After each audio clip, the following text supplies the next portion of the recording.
Un cri de victoire dans plusieurs grandes villes françaises. À Lyon, à Strasbourg, Poitiers ou encore Besançon, des écologistes à la fête. La vague verte promise a bel et bien déferlé, bousculé et fait basculer des bastions historiques, comme ici à Bordeaux, après 73 ans de règne de la droite. Je vais me mettre au travail dès demain matin, je vous promets, avec beaucoup de détermination, pour réussir la transition écologique et solidaire de Bordeaux que nous vous avons promis. Une percée écologiste favorisée par l'alliance avec des partis de gauche, socialistes, communistes, insoumis.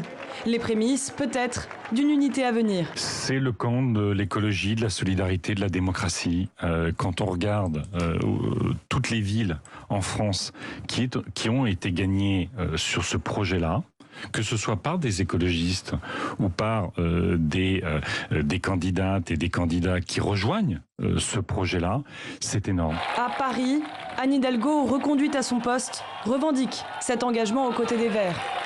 Je veux remercier David Béliard ainsi que toutes les forces qui se sont unies dès le premier tour autour de notre projet et qui ont permis de constituer cette alliance écologique, sociale, humaniste pour l'avenir de Paris.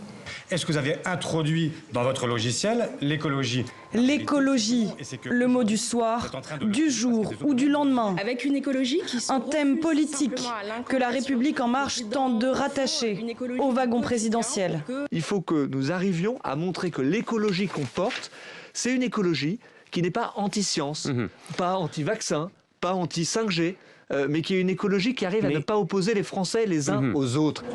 Une poussée verte et une abstention record. 6 personnes sur 10 ne sont pas allées voter. Du jamais vu pour des élections municipales en France.